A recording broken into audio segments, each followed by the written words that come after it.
Si mes calculs sont exacts, lorsque ce petit bolide atteindra 88 miles à l'heure, attends-toi à voir quelque chose qui décoiffe.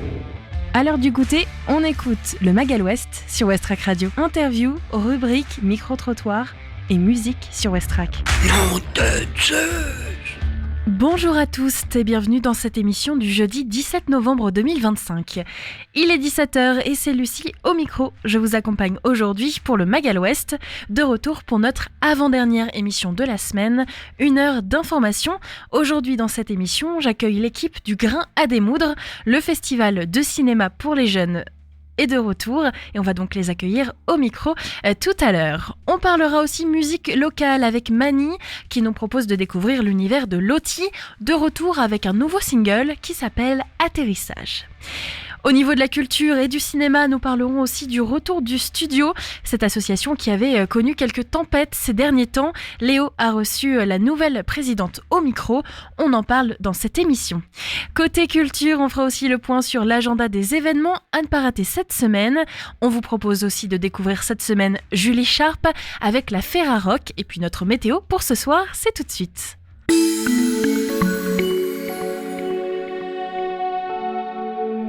Quel temps va-t-il faire au Havre ce soir ? Actuellement, la température est assez fraîche, voire plutôt pluvieuse pour votre journée de jeudi.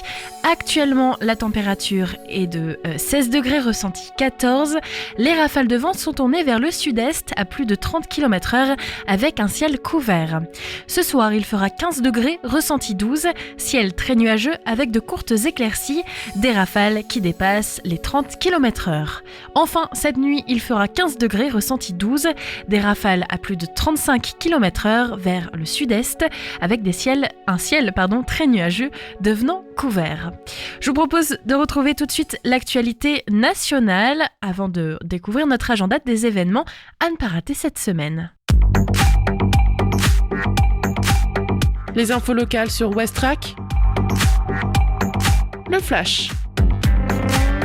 Bonsoir à tous. Les 10 ans des attaques du 13 novembre. Plusieurs cérémonies organisées tout au long de la journée dans les lieux ciblés par les terroristes, à commencer par le Stade de France, suivi des terrasses à l'est de Paris, ainsi que le Bataclan.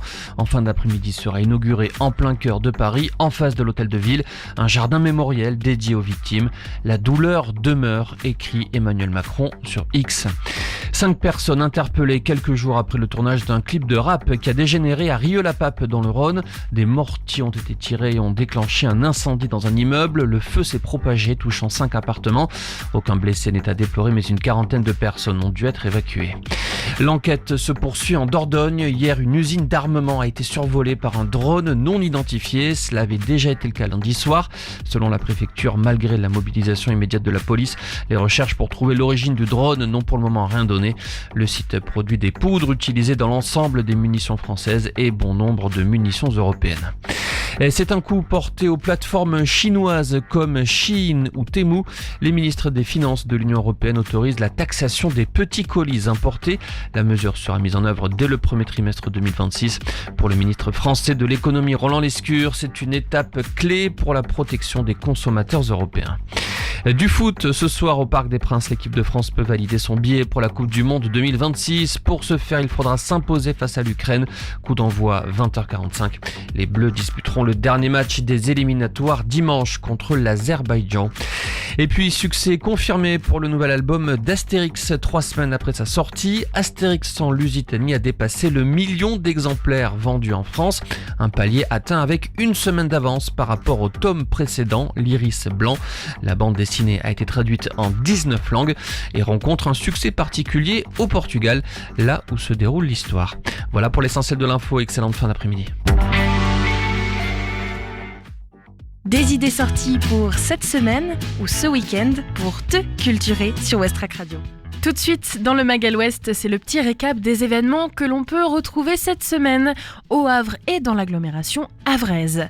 Ça commence ce soir avec les jeudis Crazy et Karaoké du Star Millennium, 51 rue Pierre Sémard, c'est à partir de 18h et jusqu'à 22h. Si vous êtes plutôt littérature, le café littéraire avec Philippe Pivon, auteur de La Fête est finie, roman historique, vous attend au 11 Terre rue Amphrey, c'est à partir de 18h ce soir aussi. Et puis un événement pour demain, le bingo c'est la guerre. C'est à la Colombe Niemeyer, 8 places rue Niemeyer. C'est un bingo un peu spécial. De 18h à 22h, tapas, puis suivi d'un DJ set jusqu'à 1h30. Entrée gratuite et ouverte à tous. Vous écoutez actuellement le Mag à l'Ouest, merci d'être avec nous. Je vous propose tout de suite de découvrir Julie Sharp. C'est la découverte Ferrarock de cette semaine. Westrack et la Fédération des radios associatives Musiques Actuelles, la Ferrarock, vous partagent la découverte musicale du jour.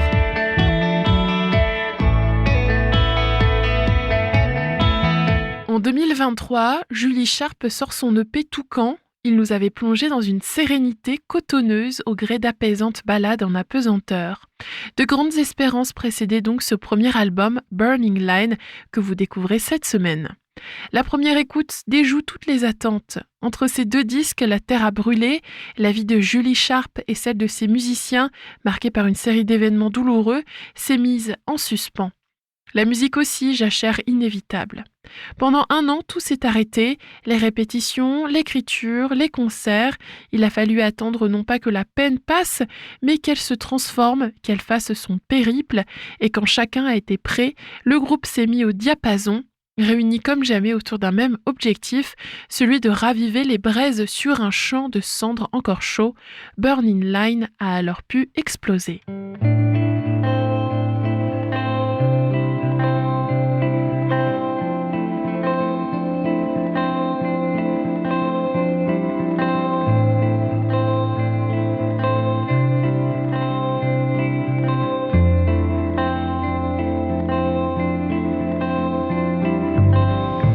Whiskey and cabarets on a boulevard.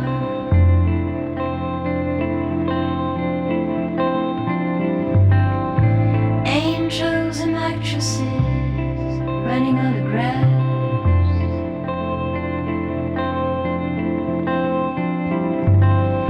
And I've been worried sick trying to make the most of it, of every single bit. The ashtray's full and the coffee's cold.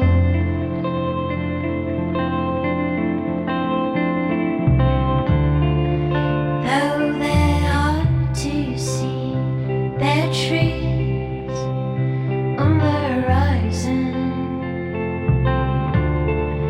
Am I wrong to think by night I would have reached them?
and a drum, an old photograph.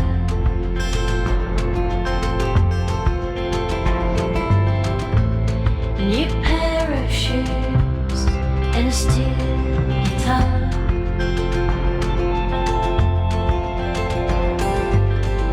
And I've been worried sick, man. Where have you been? Long time no see. What will be tomorrow? We don't need to know.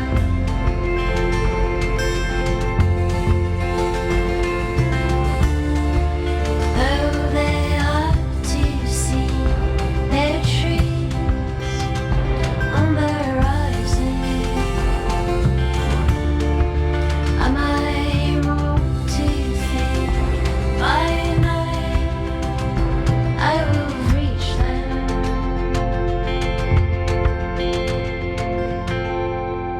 L'album a été enregistré en live par Olivier Cussac dans une urgence qui traversait chacun des membres. Cette incandescence se fait tout de suite entendre à l'instar du morceau d'ouverture où les déflagrations électriques prennent rapidement leur place et annoncent la couleur étincelante d'une longue effusion cathartique. Elles ponctuent tout l'album de leur énergie brute, jouant souvent du contraste avec la douceur cristalline de la voix. Là où Toucan avait les attributs d'un disque en solo, Burning Line n'est plus le premier album d'une chanteuse, mais celui d'une formation en totale cohésion autour d'elle. Chaque musicien y investit l'espace sonore comme un exutoire, comme un sanctuaire protégé où plus rien ne peut l'atteindre. If you must go, go with the wind. And I'll stand outside trying to feel you in. If I must cry, I'll cry in the breeze. And from my lips to the stars I'll make a burning light to keep you warm.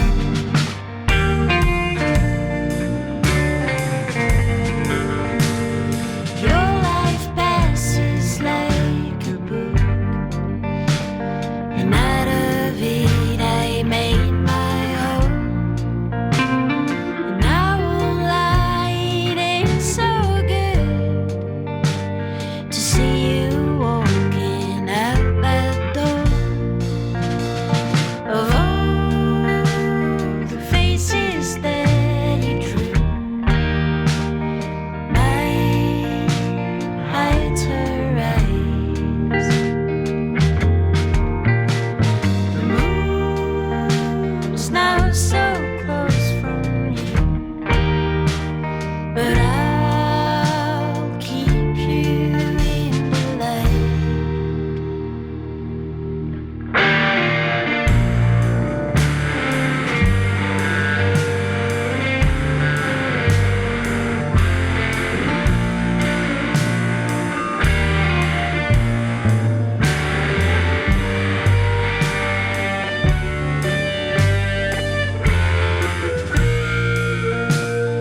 All the children that were yours, the one I was is blessed and grown. 'Cause in your hands were born shelter, and in that shelter I found my own. And if I ever go to space, the sun so hot it burns the walls, I'll see you there with a pen in hand, drawing parts in black and red. Of all the faces that you drew, mine hides her eyes. It's now so close from you, but I'll keep you in the light. If you must go, go with the wind, and I'll stand outside trying to fit you in. If I must just cry, I'll cry in the breeze. And from my lips to the stars I'll make a burning light to keep you warm. L'album frappe par son énergie viscérale, une fougue communicative. Il sait aussi laisser passer la lumière à travers des titres où la légèreté prend le pas, dans les textes comme dans la musique. Sans dessin ni stratégie, l'album fait table rase du français au profit de textes uniquement en anglais qui convoquent les fantômes du passé tout en revendiquant une nécessaire renaissance, celle de la vie à venir ou de la musique qui se crée. L'album s'écoute alors comme un cri qui s'adresse peut-être d'abord à toutes les personnes qui ne pourront pas l'entendre. Le Mag à l'Ouest, info, divertissement et bonne humeur sur Westrack. Il est 17h16, vous écoutez Westrack Radio au Havre et dans l'agglomération havraise. Vous venez de découvrir l'album Burning Line de Julie Sharp. C'est une découverte française, album qui vient de sortir cette année. Nous parlons tout de suite du Studio, une association havraise bien connue ici, autour du cinéma. Une nouvelle gouvernance pour cette association, c'est Léo qui rencontre la nouvelle équipe. Bonjour à tous et à tous chers auditeurs, bienvenue dans cette interview qui sera consacrée sur le cinéma Le Studio. Bonjour Hélène. Oui, bonjour, mon nom c'est Hélène Richards. Je vais d'abord vous laisser vous présenter brièvement et savoir un peu le rôle que vous avez au sein du studio. Alors on a créé une association qui s'appelle Studio Novo. Et donc, je suis la coprésidente avec Christophe Guérin. C'est une aventure qui a démarré fin avril, quand on a su que le studio était donc l'association qui gérait le studio Les Films Seine-Océan était en redressement judiciaire. On connaissait les grosses difficultés de gestion et surtout, il y avait les deux principaux salariés qui étaient en arrêt maladie depuis l'arrivée de la nouvelle présidente. C'est à ce moment-là qu'on a décidé de se présenter comme candidat à la reprise de ce cinéma. Alors pour ceux qui savent pas, le studio, il a été créé en juin 1999 par le cinéaste Christian Zarifian. Le studio, il constitue une exception française, une salle de 84 places qui est vouée aux grands classiques du cinéma mondial. Et c'est un cinéma d'art et d'essai. Est-ce que tu pourrais nous en dire un peu plus sur le cinéma d'art et d'essai ? Alors, c'est pas un cinéma art et essai, c'est un cinéma film de patrimoine. Donc, qui reprend tout le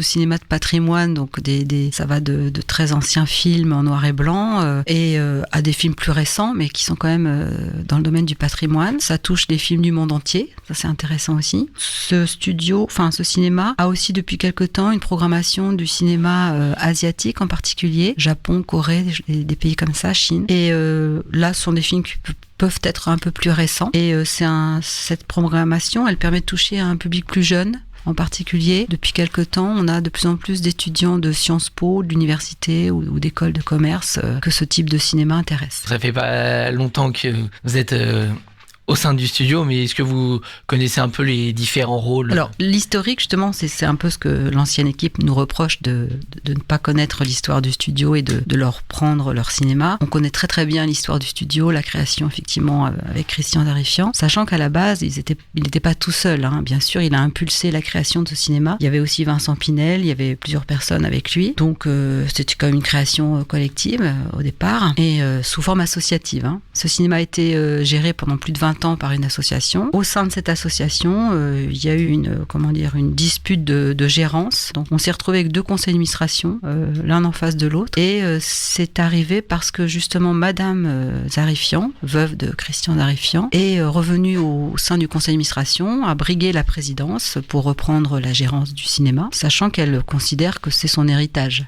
On n'hérite pas de la gestion d'une association normalement. Voilà, donc le conflit a eu lieu entre ces deux conseils d'administration. L'ancien conseil étant présidé par Patrick Gravé à l'époque. Et c'est là que ce conflit a été porté à la justice, un premier délibéré au Havre a donné raison à Madame Zarifian, puis il y a eu un appel, et le deuxième délibéré sur Rouen a dit on met une administratrice de justice pour administrer le cinéma en attendant que la décision de tribunal arrive, quoi. Voilà, prennent une décision pour dire qui gère ce cinéma, qui a raison. Voilà. Et avec la reprise du Studio Novo dont vous faites partie, est-ce que depuis il y a eu quelques changements qui ont pu être bénéfiques pour le studio ? Alors il faut savoir quand même que, je vais revenir quand même sur la création de Studio Novo, parce que c'est ça qui a été vraiment passionnant et surtout c'est ça qui fait qu'on a remporté le jugement. C'est qu'en fait on était énormément soutenu par le public de ce cinéma depuis le début. Et donc on a surtout, Studio Novo est issu d'un collectif de personnes qui se sont rassemblées, de personnes individuelles et d'associations qui œuvrent déjà sur le cinéma. Donc ces associations, c'est Havre de cinéma, Le Grain des Moudres, Cannibal Peluche, Minato. Enfin, il y a plusieurs associations qui donc ont rejoint ce collectif et des individus, réalisateurs, animateurs sociaux, associatifs, réalisateurs. Enfin, je l'ai dit. Enfin voilà. Donc vraiment des gens qui sont qui connaissent bien le cinéma et qui connaissaient vraiment très bien aussi, étant eux-mêmes publics, le cinéma, le studio. Donc ça, c'est le démarrage de notre collectif. De ce collectif est sorti un groupe. On était une trentaine quand même, ce qui est énorme pour se mobiliser sur la reprise de ce cinéma. Et sur ces 30, évidemment, on peut pas travailler à 30, c'est compliqué. Est sorti un groupe de 6-7 personnes dont je fais partie, qui se sont mis vraiment au travail là sur 6 mois, entre fin avril jusqu'à fin septembre, pour présenter un dossier, pour se présenter au tribunal de commerce du Havre, avec un dossier qui tenait la route. Et surtout, le souci qu'on avait, c'est que quand on a vu la reprise du cinéma, il y avait des créances importantes qui s'élevaient à 43 000 €. Et donc nous, il fallait qu'on arrive avec quand même de l'argent, parce que le tribunal de commerce qui l'intéressait en premier lieu, c'était qu'on rembourse les créances. Et donc on a fait une campagne de dons, mais alors on n'est pas du tout passé par ni les réseaux sociaux, ni un crowdfunding associatif. On est passé juste par nos propres réseaux, c'est-à-dire par mail, en rencontrant les gens, en leur téléphonant. Juste, comme on était quand même assez nombreux, tout le monde a fait marcher son réseau et on s'est retrouvé avec 40 000 € de dons, qui est quand même énorme, et ce qui nous a permis de remporter. À la deuxième audience, on a pu présenter un chèque de 20 000 €, car les créances étaient finalement tombées à 21 000 €. On l'a su à la première audience. Et en fait, on a réussi à remporter donc procès. Cette audience, c'est que on a pu rembourser toutes les créances. On reprenait le personnel en arrêt maladie. C'était pas le cas de l'autre association. Et puis notre projet culturel, il était vraiment très intéressant, mais le tribunal de commerce, ce qui l'intéressait en premier lieu, c'était les créances et la reprise des salariés. Et est-ce qu'il y a eu des changements depuis la reprise ? Alors oui, justement, donc le gros changement, c'est quand même le retour des 2 salariés, Céline et David, qui sont tous les 2 programmateurs et qui sont la vie même de ce cinéma. Ça fait quand même plus de 20 ans qu'ils sont là et que c'est grâce à eux que le cinéma effectivement, comme vous avez dit au démarrage, a une sacrée réputation. Et depuis le Covid, après Covid, c'est un des cinémas patrimoine sur la France qui a fait le plus d'entrées. Donc c'est quand même un énorme travail du fait de ces salariés qui sont investis et qui sont passionnés par leur travail. Donc la première chose, oui, c'était ça, c'était reprendre les 2 salariés. Le public nous suivait là-dessus d'ailleurs, tout le monde avait envie qu'ils reviennent. Ensuite, on a dû reprendre au 1er octobre et les films C'est l'Océan avaient déjà fait leur programmation d'octobre, donc on n'a pas jeté tous les programmes, et surtout ils s'étaient engagés auprès de distributeurs. Il ne s'agissait pas pour nous de lâcher les distributeurs sur des engagements de films. Donc on a gardé le programme du mois d'octobre, même s'il ne convenait pas vraiment. Bon, certains films étaient bien, mais pas tout. Et on a quand même prévenu le public que c'était un programme qui n'était pas de notre fête. Et du coup là, on était très heureux, là, tout fin octobre, d'avoir le nouveau programme de novembre, qui cette fois est vraiment un programme maison Studio Novo, avec David aux manettes. Sur ce petit programme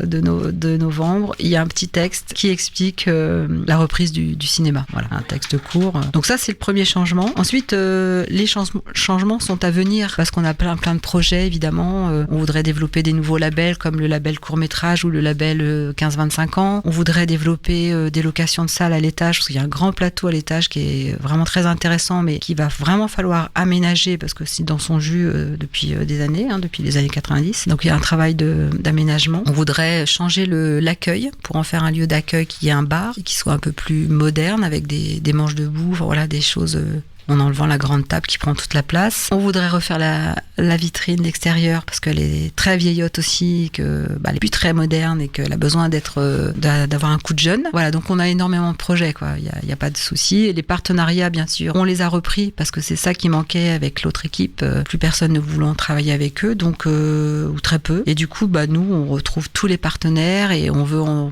trouver des nouveaux. On va vraiment développer tout ce travail partenarial avec les associations. Parce qu'en étant coprésidente de Studio Novo, je suis aussi membre de l'association Havre de cinéma, que j'ai cité au début, et on organise des inédits tous les mois. Donc les inédits, c'est des films récents qui n'ont pas été projetés dans les cinémas d'ici, donc Gaumont, Sirius, voilà. Alors on travaille avec bien sûr le studio, mais on avait arrêté notre partenariat, mais on le reprend bien sûr. Comme on avait arrêté notre partenariat avec le studio, on travaille aussi avec le cinéma Les Arts de Montivilliers, qui est un cinéma formidable aussi. Je vous engage à y aller, c'est pas très loin. Et donc le prochain documentaire, c'est film, des inédits, c'est un documentaire Black Box Diaries qui sera projeté au cinéma Lézard, parce qu'on n'avait pas encore repris le studio, mercredi 12 novembre à 20h30. C'est un documentaire qui raconte l'histoire de cette journaliste japonaise qui a été violée par un monsieur qui fait partie, un proche du Premier ministre japonais, et que du coup l'affaire a été étouffée complètement. Et elle se bat pour être reconnue dans cette bataille. C'est un film assez féministe, voilà, je vous engage à y venir. Et puis donc le nouveau programme de novembre de studio, vous pouvez le trouver n'importe où, dans tous les lieux publics, il est vraiment très très riche. Et juste pour terminer, Havre de Cinéma aussi, on fait des rencontres sur les séries et elles vont démarrer début décembre. Alors j'ai plus les dates exactes, je voudrais pas dire de bêtises, mais c'est pareil, vous allez trouver bientôt les programmes un peu partout et c'est vraiment 3-4 jours, c'est sur le thème de la cuisine, c'est vraiment des rencontres tout à fait passionnantes. D'accord, eh bien merci beaucoup, on espère que le monde viendra exact, on voudrait que le public revienne au studio et ça c'est quand même le plus gros message, le plus important, que revenez donc voir les films au studio. Merci aux associations, les Amis du Studio et les Yeux-Dits qui ont été dès le début dans le collectif pour construire le projet de l'entreprise. Et merci Hélène d'avoir été notre invitée. Et nous, on se retrouve sur Westrack Radio. De rien. Et après cette interview de Léo, donnons la parole à une autre figure du Havre, celle de Lottie, pour la scène musicale. Aujourd'hui, sur Westrack, on reçoit une artiste qu'on suit depuis ses débuts, ici même au Havre. Lottie, Pauline de son vrai prénom, vient de sortir un nouveau single, Atterrissage, un morceau lumineux, profondément pop, qui marque un tournant dans son parcours. Celui d'une artiste qui regarde ses blessures sans complaisance, mais avec cette lucidité tranquille qui la caractérise. Entre Le Havre et Paris, entre hip-hop et pop, entre ombre et lumière, tu poursuis une trajectoire singulière, sincère et toujours très incarnée. On va parler ensemble de ce nouveau titre bien sûr, de ton rapport à la scène, à l'image, mais aussi au Havre, berceau de ta vie d'artiste.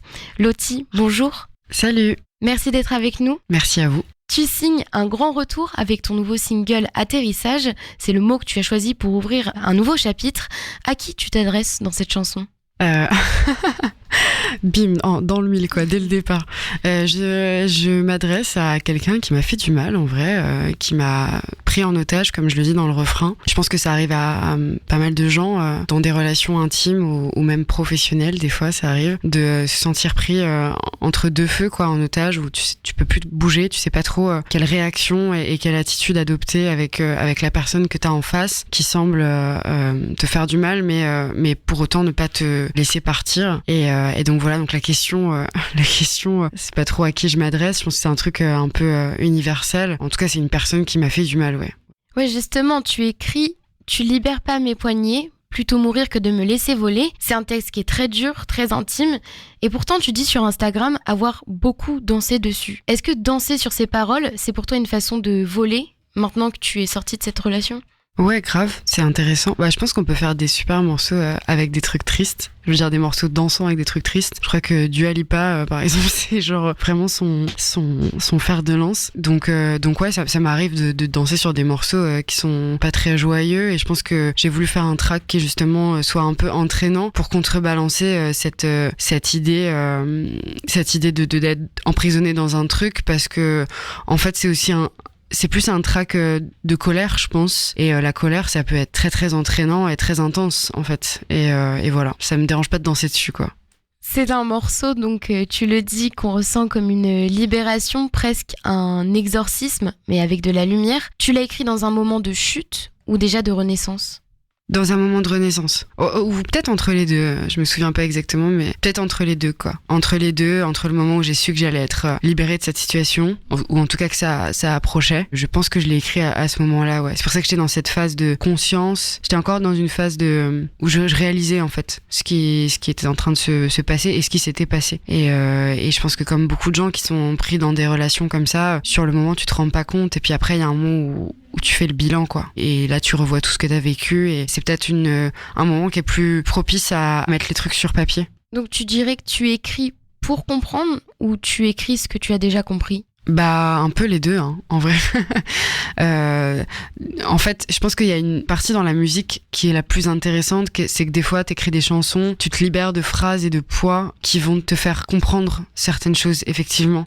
Sur le moment, t'écris des phrases et tu chantes des mélodies que t'as l'impression de maîtriser, mais en fait, au final, t'avais pas forcément réalisé l'importance de ton texte pour toi-même. C'est pour ça qu'il y a aussi plein de tracks, je pense, super célèbres et super importantes. Je sais pas si, par exemple, Lola Young, quand elle a écrit Messi, là, elle s'est rendue compte que en fait ça allait être un hymne pour toutes les filles blessées et Messi justement qui sont pas normales. Je sais pas si elle avait pris conscience que ça aurait autant d'impact quand elle a écrit juste ça avec sa guitare dans sa chambre, quoi. Et des fois cet impact-là, il peut être très fort sur toi aussi. Donc atterrissage, en fait, tu aimerais que ça ait cet impact-là sur tes auditeurs? Ah, j'en sais rien, je sais pas. J'ai pas cette prétention-là. Je sais pas si le track il sera aussi limpide pour tout le monde. Je sais pas. Je pense qu'il y a plus de gens qui sont coincés qu'on ne le croit dans des relations amoureuses, par exemple. Et on parle pas souvent. Enfin, évidemment, il y a des grands mots de pervers narcissiques, des trucs comme ça, mais c'est cette espèce de conflit intérieur qu'on retrouve souvent dans l'amour, où effectivement, en fait, à la fois t'as envie de t'en aller, mais à la fois tu peux pas t'en aller. C'est des trucs dont on parle pas non plus énormément. Donc ça, peut-être que ça résonnera chez certaines personnes, j'espère, ouais. Tu disais il y a quelque temps, je ne vais pas vraiment choisir entre la pop et le hip-hop, c'est quelque chose qui est mien. Pourtant, Atterrissage semble profondément pop. Est-ce l'annonce d'un virage musical ou est-ce que tu promets de conserver tes autres influences par la suite? C'est un virage quand même. Je pense que c'est un virage. Après, non, il y a aussi d'autres choses qui arrivent qui sont moins pop rock, en tout cas que ce titre-là. Et en fait, de toute façon, je conserve tout ce que j'ai gardé de tout ce que j'ai appris de cette période hip-hop et le flow et la signature que ça m'a donné. Et ensuite, en fait, il y aura juste des titres très différents les uns des autres. Dans un socle, je pense, beaucoup plus pop qu'avant. Mais ça n'empêche qu'on peut retrouver des influences. Et puis, de toute façon, le hip-hop, il évolue énormément. Aujourd'hui, les formes, elles sont très très variées. En fait, je pense qu'il y a beaucoup de rappeurs qui font de la pop et qui se le disent pas. Mais en fait, c'est le cas. Donc voilà, je pense que c'est un socle très pop, mais il y aura toujours des influences et des prods plus ou moins hip-hop, afro peut-être un peu moins pour le coup, mais des flows un peu R&B, ça on en retrouvera toujours parce que ça fait partie de moi. Et pourquoi tu ressens le besoin de faire de la pop aujourd'hui? Parce que je crois que je suis en train de renouer avec un truc de gamine en fait. Le hip-hop, j'ai le même amour pour le hip-hop que pour la pop et le rock en fait, que j'écoutais quand j'étais môme. Enfin, les Strokes, Weezer, les Libertines, tout ça a quand même fait vachement mon adolescence. Et mais autant que ensuite Booba, Eminem et j'en passe. Et en fait, le truc c'est à un moment donné, j'ai commencé mon entrée dans la musique, elle s'est faite en rappant, même si en fait, si on est tout à fait honnête, Brest, qui est mon album et qui est sorti l'année dernière, il est quand même très pop en fait. Mais c'est une pop, même si je reste humble, mais je dirais que c'est une pop qui s'approche plus d'une pop rihannesque avec un truc un peu R&B qu'une pop rap. Enfin, je rappe déjà plus en fait dans Brest. Donc c'est juste, voilà, c'est toutes mes influences qui se mélangent pour aujourd'hui arriver sur un truc pop qui est mien quoi. Donc ce single Atterrissage, tu l'as coécrit avec Tristan Fritsch et Louise Florentini et c'est produit par Midnight Balloon Production. Comment s'est passée cette collaboration? Très bien.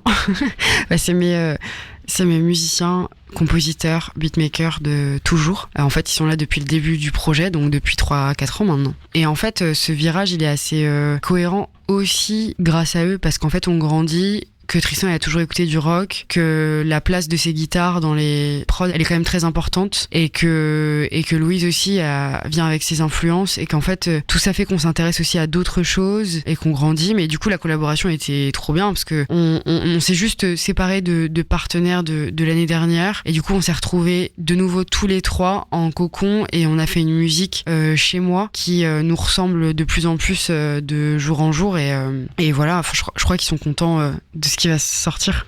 Sur la pochette de Atterrissage, tu apparais avec des bandages. C'est une image très forte. Est-ce que c'est toi qui as imaginé ce visuel? Oui. En fait, j'étais un peu catastrophée parce que on n'a pas tourné de clip pour ce single. Et en fait, moi, j'adore les clips. J'en réalise depuis le début. Et c'était un peu frustrant. Et en même temps, j'étais super contente de pas passer par cette case-là pour une fois que j'ai un titre qui sorte sans. Après, j'ai quand même fait beaucoup de capsules Insta, des espèces de petits visualizers qui expliquent un peu la démarche, je pense. Enfin, en tout cas, qui rendent hommage au single. Et il me fallait une idée, en fait. Il me fallait une idée pour cette histoire d'atterrissage. Et je me dis, putain, j'ai mal atterri, bah voilà, en fait, je suis tombée, quoi. Et ça, je trouvais que c'était une belle métaphore pour cette histoire de prise d'otage, parce qu'il y a deux notions quand même dans le single, qui est tu m'as prise en otage, j'ai peur de l'atterrissage, combien de fois tu vas me pousser, comme une chute qu'on revit en fait tous les jours. Tu te réveilles comme si t'étais coincé dans un film où c'est tous les jours les mêmes journées où la personne elle te pousse. Et en fait, bah ouais, je trouvais que symboliser la chute, c'était bien. Tu as une vraie sensibilité d'image. Est-ce que ce regard de cinéma influence ta manière de créer ? Oui, je dirais que oui. Après, la musique en elle-même, je dirais que pendant la composition, effectivement, j'ai des images qui me viennent très vite, mais je dirais que ça va pas plus loin que la synesthésie, quoi. C'est plus des couleurs, des trucs ou des espèces de petits concepts. Voilà, les ambiances me plongent dans tel ou tel mood ou visuel quand je l'ai fait, mais ça reste assez simple. Mais c'est plutôt après, en fait, la chanson, quand elle est faite, là c'est vrai que quand il se pose la question de ok, comment on va l'habiller, qu'est-ce qu'on va donner comme image à cette chanson, là c'est là que les idées commencent à arriver. Et en général, peu importe le son, je trouve toujours quelque chose. Et en tout cas, c'est un art que j'adore exercer aussi. Enfin, j'adore écrire des petits scénarios, et c'est super plaisant en fait de se dire que au sein de son propre projet, on peut assouvir plusieurs de ses passions et de ses envies. Donc il n'y aura pas de clip pour atterrissage ? Ah, j'ai pas dit ça. Je sais pas, pour l'instant en vrai. Parce que ça va très vite, hein. Il peut y en avoir un le mois prochain. Et est-ce que tu as des idées de comment tu mettrais ça en scène ? Là, si je devais faire un clip pour atterrissage, wow.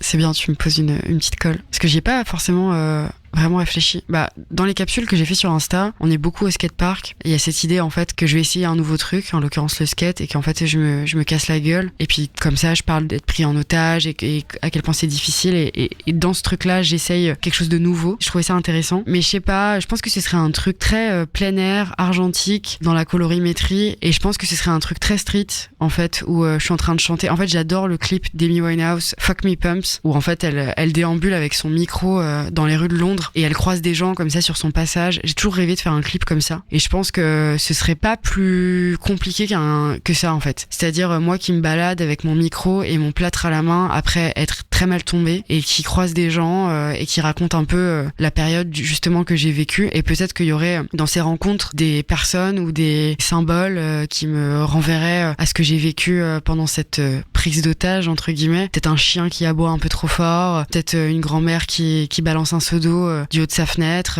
peut-être qu'on me kidnapperait justement encore une fois dans un coffre de voiture, et que après je serais à l'arrière d'une décapotable en train de crier ma liberté. Ce serait un truc comme ça, je pense. C'est déjà quand même un peu précis.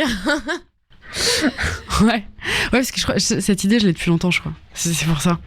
Tu as grandi au Havre, donc c'est une ville qui culturellement bouillonne de projets, notamment au Fort de Tourneville, où nous nous trouvons à l'instant. Du SEM au Tetris en passant par Westrack ici même. Est-ce que tu dirais que le Havre résonne encore dans ta manière de créer aujourd'hui ?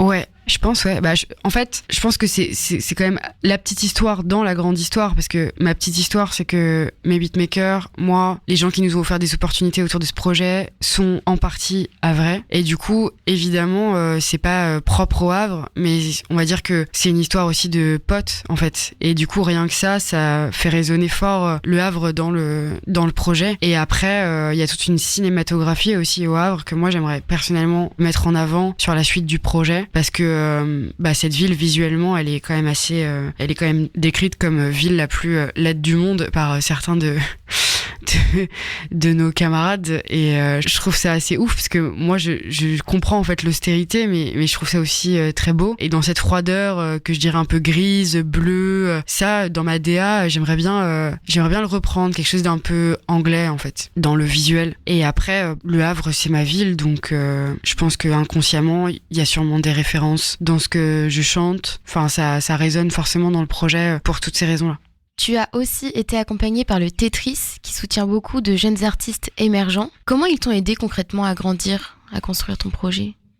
Le Tetris m'a beaucoup aidé. Ils ont été là dès le départ en fait. Moi j'ai sorti un premier single qui s'appelait Naufragé, qui était il y a 4 ans maintenant, qui était très pop R&B aussi. Et en fait ils m'ont tout de suite accueilli. J'ai passé l'entretien pour être accompagnée dans le cadre de leur programme qui s'appelle la Transatlantique, que j'ai réussi. Et ensuite je faisais partie des groupes accompagnés de cette SMAC. Et pendant cette année-là, en fait il y a eu le Printemps de Bourges. Il y a eu des premières parties comme celle de Chilla, il y a eu le Buzz Booster, et puis ils n'ont eu de cesse que de m'aider dans mes démarches administratives, artistiques, à payer des résidences. Enfin, c'est l'accompagnement des artistes, c'est très important. Enfin, dans le côté local, que justement ces infrastructures-là puissent aider les artistes qui sont autour d'eux. Je trouve que c'est des dispositifs, c'est hyper important qu'ils existent parce que sinon, on serait tout seul, quoi. Samedi, tu seras sur la scène des Trois Baudets à Paris. Auparavant, tu as foulé, donc tu l'as dit, le Printemps de Bourges, l'Armada, Beauregard aussi. Tu préfères quoi ? La ferveur du festival ou la proximité d'une salle plus intime ? C'est une bonne question. En vrai, j'aime les deux, mais trop facile comme réponse, mais j'aime les deux. Je crois que je préfère une expérience de salle intime parce que je trouve que mes chansons, elles résonnent peut-être plus là-bas, pour l'instant en tout cas. Je trouve que l'intimité et le fait de pouvoir avoir l'opportunité d'avoir quelque chose d'assez léché dans le son et tout quand t'es en intérieur, c'est quand même super agréable ce que tu construis avec le public au fur et à mesure du set. Après, les festivals, de ce que j'en ai fait, parce que j'en ai fait peut-être 3 ou 4, c'est aussi génial, mais c'est une toute autre ambiance. Et par contre là, tu peux te lâcher beaucoup plus. J'aime bien aussi voir une grosse foule. Ça, j'avoue, ça me plaît beaucoup. Enfin, c'est assez grisant comme expérience. Donc c'est complètement différent, quoi. Atterrissage annonce un nouveau cycle. Qu'est-ce qui se prépare derrière ? Un EP, un album ? Où est-ce que tu te diriges ? Je pense qu'on peut dire qu'un EP va sortir en 2026 et d'autres singles, j'espère, avant. Et voilà, c'est à peu près ça l'idée. Et au niveau des dates, où est-ce qu'on pourrait te retrouver ? Alors, il n'y a pas de date pour l'instant, à part c'est loin, c'est Festival 2026. Pour l'instant, comme on vient de réouvrir le booking et qu'on vient de se remettre aligné administrativement et tout ça, on n'a que cette date à Paris, aux Trois Baudets. Et j'espère qu'il y en a d'autres qui tomberont d'ici 2026. Mais normalement, ça devrait arriver. Et enfin, dernière question. Quand tu regardes le chemin parcouru de naufragé à atterrissage, qu'est-ce que tu retiens de plus précieux ? Qu'il faut toujours être soi-même et que c'est pas grave si tu fais de la musique qui est un peu différente, qui grandit. Je pense que ça, c'est le meilleur conseil. Il faut jamais s'arrêter en fait. Enfin, je suis pas encore prête à m'arrêter en tout cas. Et ce conseil, tu le dédies à qui exactement ? Je le dédie aux jeunes artistes qui commencent comme moi. Enfin, en vrai, le projet est encore un petit peu émergent. Et tous ceux qui viendraient dans le monde de la musique aujourd'hui, maintenant, qu'ils aient pas peur aussi de sortir les choses, de se tromper parfois. Et que c'est beaucoup de travail, en vrai. C'est beaucoup de travail. Mais il faut s'accrocher et faut bien s'entourer. Ça, c'est peut-être, j'y ai pas pensé avant, mais c'est peut-être le meilleur conseil. C'est qu'il faut vraiment, vraiment bien s'entourer. Atterrissage est donc disponible sur toutes les plateformes, un titre fort, sincère où tu transformes les plaies en mélancolie et la chute en envol. On le rappelle, tu seras le 18 octobre aux Trois Baudets à Paris. Et pour ceux qui regrettent déjà ce concert, pas d'inquiétude, d'autres dates sont à prévoir. Bon, c'est 2026, mais bon, ça aura lieu. Pour ne pas les manquer, je vous invite à suivre Loti sur les réseaux sociaux. Ils sont indiqués directement dans la description de ce podcast sur notre site west-track.com. Merci Loti d'avoir pris le temps de venir partager tout ça avec nous. Merci à vous. Et à bientôt sur West Track. À bientôt.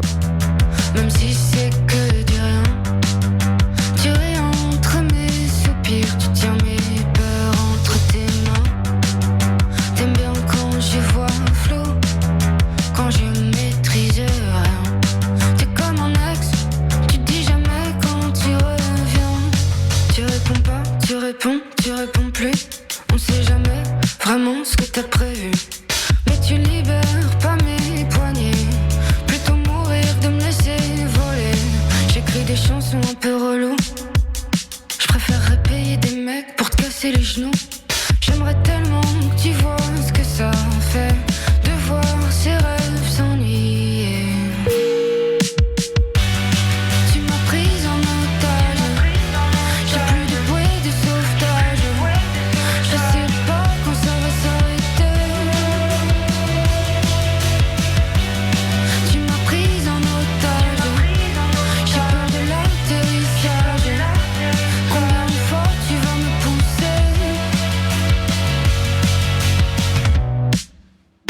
pas pour moi.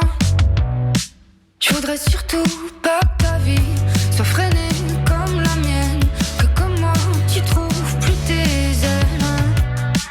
J'ai pas lu les contrats, j'ai fait semblant de pas voir les chaînes. J'ai cassé toute la vaisselle et faudrait que je te supplie pour que tu m'aimes.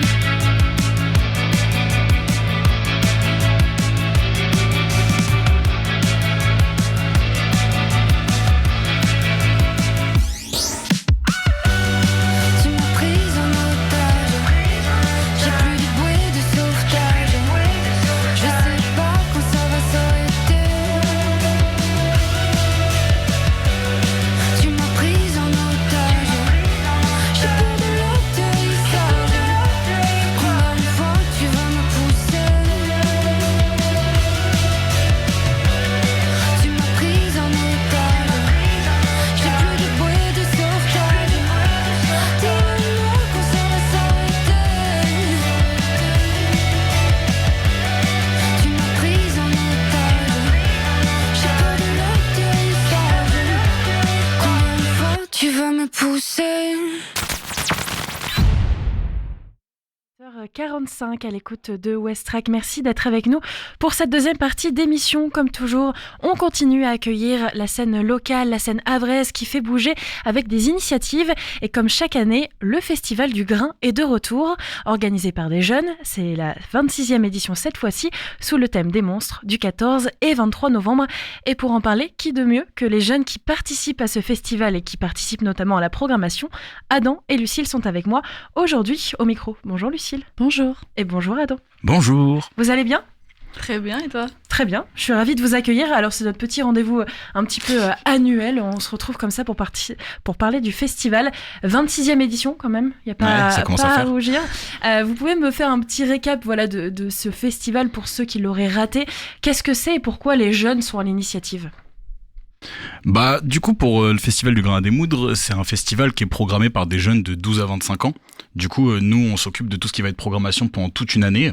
On est encadré par une équipe de salariés qui nous permet du coup de pouvoir voir plein de films. Eux dégrossissent le gros du ciné des films qu'on va recevoir. Et nous, après, du coup, on va faire une sélection parmi environ une centaine de longs métrages et presque 1000 courts métrages à peu près. Du coup, voilà, donc ça commence demain. Adam, on s'est déjà vu depuis 2 ans. Est-ce que ton rôle a changé depuis les dernières interviews? Alors, depuis 2 ans, du coup, il n'a pas tant changé que ça. Je suis toujours, du coup, jeune organisateur. Maintenant, vu que ça commence à faire un petit moment que je suis dans l'association, donc là, bientôt 5 ans, j'ai un peu des rôles plus au niveau de l'organisation. Et moi, à côté, vu que je suis photographe, je fais des photos aussi un peu pendant le festival. Donc, voilà. Et toi, Lucille, ça fait combien de temps que tu es dans l'asso? Et tout pareil, on est arrivé un peu avec Adam finalement. On se suit. Je dirais qu'au début, on a quand même. On rentre dans l'asso en étant un peu des petits genoux. Et en effet, il y a un truc de roulement des jeunes qui se fait assez naturellement finalement. Et qu'on en arrive à être les plus vieux. Ça pique un peu. On en arrive à être les plus vieux de l'asso et donc on a aussi des mécanismes et des automatismes d'organisation de comment ça doit se passer, de logistique, etc. où on peut un peu plus driver les petits nouveaux. Enfin, je dis les petits nouveaux, mais les nouveaux tout simplement. Il y en a qui ne sont pas forcément plus jeunes. Et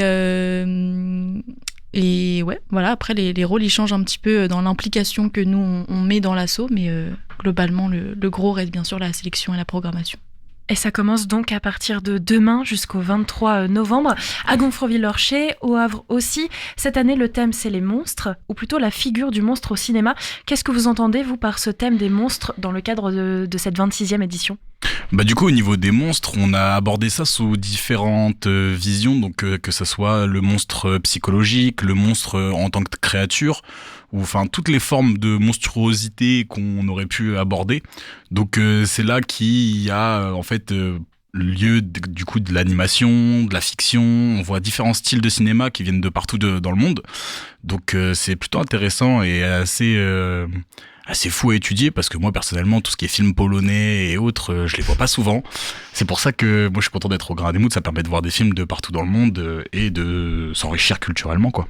Ouais, ça permet une vraie proposition éclectique aussi par justement le fait qu'entre jeunes, enfin on est 30 jeunes à faire la programmation et que donc y a des choses qu'on aime ou qu'on n'aime pas plus ou moins en fonction de chacun et que le thème finalement de l'année il nous sert en tant que fil conducteur et à avoir une base un petit peu de ce de quoi on veut parler, mais après on est globalement libre sur aussi ce qui nous percute nous en tant que jeunes quoi. Et tu fais bien de le rappeler, Adam, justement, c'est une compétition à la fois avec des films français, mais aussi de toute l'Europe, à l'international. On va le rappeler, les 3 compétitions. Alors, tout d'abord, les courts-métrages, les longs-métrages, et puis ce que vous appelez le labo, c'est-à-dire des courts-métrages plutôt expérimentaux. C'est quoi les temps forts cette année, peut-être dans ces 3 catégories ? Alors, sur la compétition labo, ce sera le vendredi 21 novembre à 18h au Volcan. Donc il y a une compétition de courts-métrages expérimentaux, comme tu l'as dit, où on essaye un petit peu d'avoir un regard d'autant plus nouveau et d'autant plus frais sur le cinéma. Au niveau du coup des films labo, c'est pas que de l'expérimental, c'est aussi des films de fin d'études. Donc c'est plutôt intéressant à venir voir parce que ça permet d'avoir une nouvelle vision sur un cinéma qui est fait par des jeunes ou pas forcément. Donc c'est vrai que c'est intéressant et ça sera au Volcan. Exactement. Le vendredi 21 novembre, toujours à 21h, la compétition donc, de court-métrage aura lieu au Théâtre de l'Hôtel de Ville. Et après, sur la programmation pour la compétition des longs-métrages, c'est un peu réparti dans le week-end qu'on appelle le week-end de compétition, donc de vendredi 21 à dimanche 23, où donc il y aura 5 longs-métrages qui sont en compétition, qui sont un petit peu dans toute la ville. Et on le rappelle, il y a des séances grand public, mais aussi des séances scolaires et des formats ateliers aussi. Je crois qu'il y a aussi des temps d'échange avec des possibles réalisateurs, des possibles professionnels aussi. C'est toujours le cas cette année ? Oui, en effet. Par exemple, pour revenir à cette séance labo, on accueillera un des réalisateurs d'un des films qui a été fait. Donc, il me semble qu'il vient de Pologne, si je me trompe pas. Donc, il vient de Pologne jusqu'ici pour pouvoir présenter son film et le défendre en compétition. Mais en plus de ça, on a, je reviens un petit peu là-dessus par rapport aux nouveaux lieux qui sont pour le festival, c'est-à-dire que cette année on a une un gros partenariat avec la ville du Havre et notamment avec ce qui est le théâtre de l'Hôtel de Ville où on accueillera la compétition des courts-métrages le vendredi 21. Le vendredi 21, exactement. Il y a plusieurs lieux, d'ailleurs, il y a aussi Gonfreville-Lorcher qui accueille... il y a d'autres lieux comme ça, un peu satellites dans la ville ou dans l'agglomération havraise où on peut retrouver des films, des projections, des événements, ateliers. Oui, totalement. Sur les scolaires, ça reste quand même beaucoup, en effet, à Gonfreville-Lorcher, un peu le fief du festival. Et après, on est aussi au Sirius, notamment, au studio. On a une projection également documentaire, comme tous les ans, au SEM. Voilà, et comme je le disais, au Théâtre de l'Hôtel de Ville, au Volcan.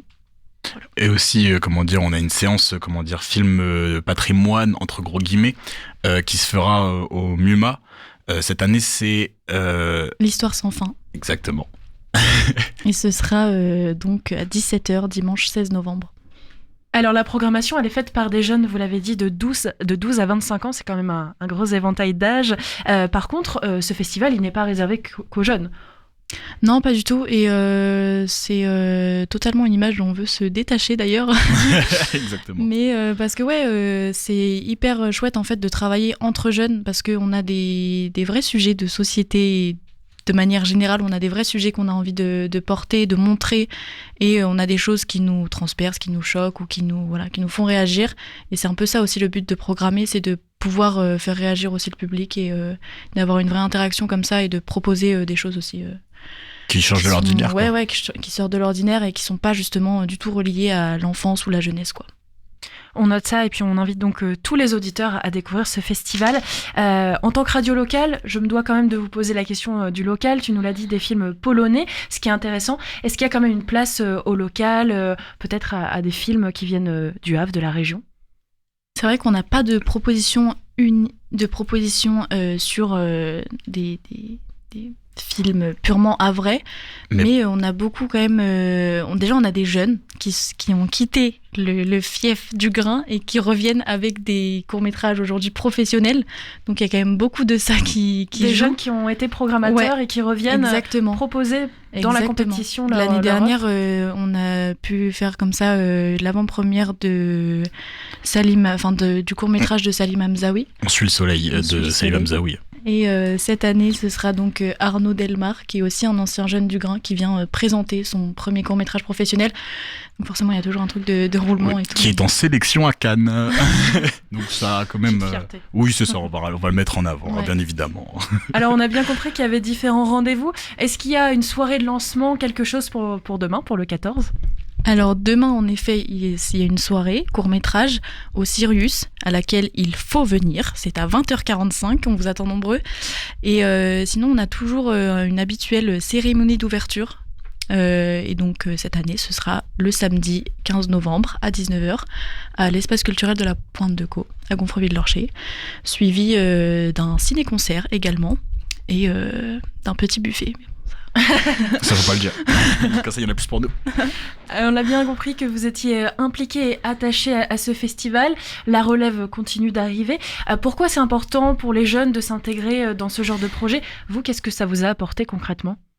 Moi, d'un point de vue professionnel notamment, parce que vu que je suis photographe, ça m'a permis du coup de rencontrer pas mal de monde et de pouvoir aussi discuter avec différents professionnels du milieu, parce qu'avec le grain, on part tout au long de l'année, on part dans des festivals, dans des festivals de cinéma partout en France. Donc moi, j'ai eu la chance de partir au festival d'animation d'Annecy, où j'ai pu rencontrer différents réalisateurs, différents producteurs, et du coup ça nous permet de voir différentes choses, notamment au niveau du cinéma.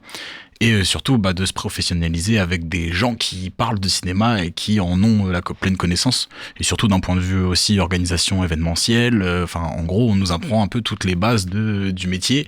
Et en soi, on les comprend parce qu'on est dedans, quoi. Donc forcément, on est un peu obligé de s'investir et pour avancer, quoi. Ouais, c'est ça. Il y a vachement un truc d'implication personnelle et de ce qu'on veut mettre dans ce projet qui est commun, du coup.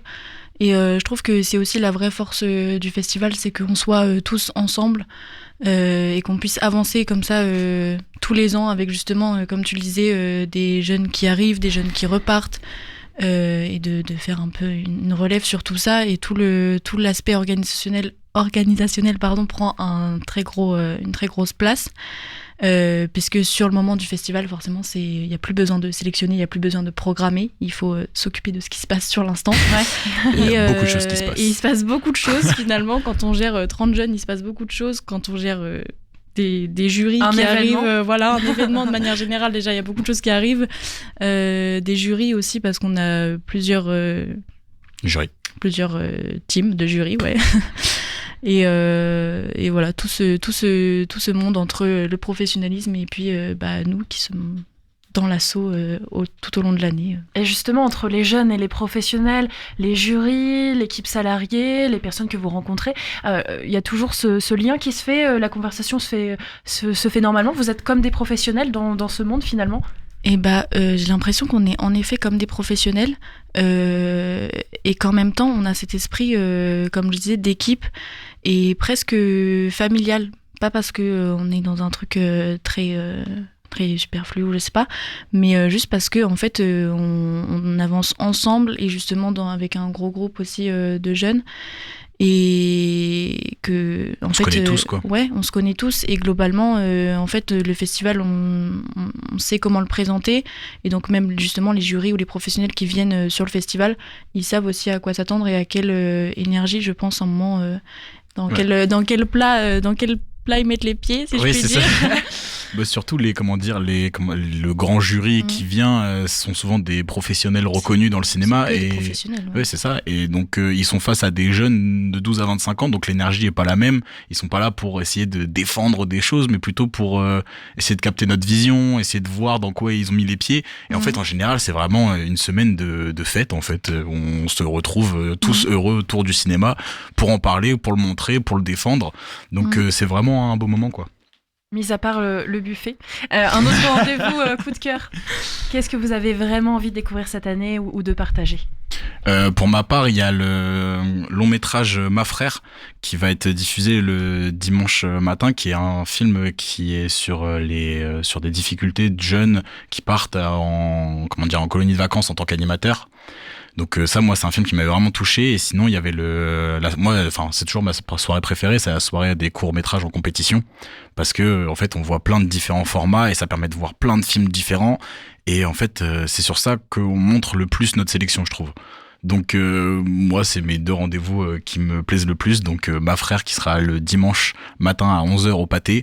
Et la soirée des courts-métrages en compétition qui sera le vendredi à 20h45 au théâtre de l'Hôtel de Ville.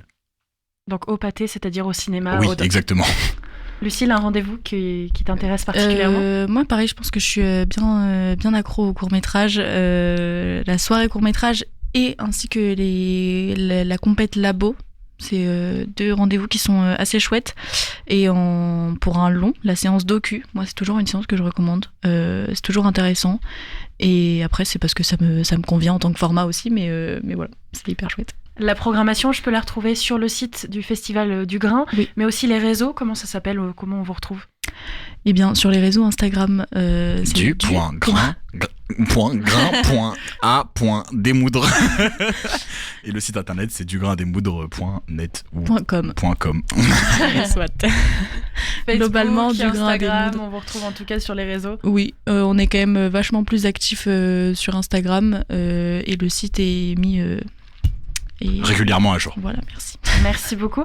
Merci à vous 2 pour votre présence avec cette préparation. Ça commence demain, j'imagine que c'est déjà assez corsé pour vous. Oui. Ça commence à être un peu rock'n'roll. On vous souhaite donc un très bon festival. Merci d'être passé au micro de Westrack. À bientôt. Merci pour l'invitation. Merci. Il est 18h01, on se quitte pour cette émission direction les États-Unis, Chicago, pour Cool Cat avec Nadri Brown. Je vous dis à demain pour une autre émission. Demain, j'accueille la Halle aux Poissons qui risque bien de réouvrir en mai 2027. On va parler financement avec Margot Guinche. Très bonne soirée.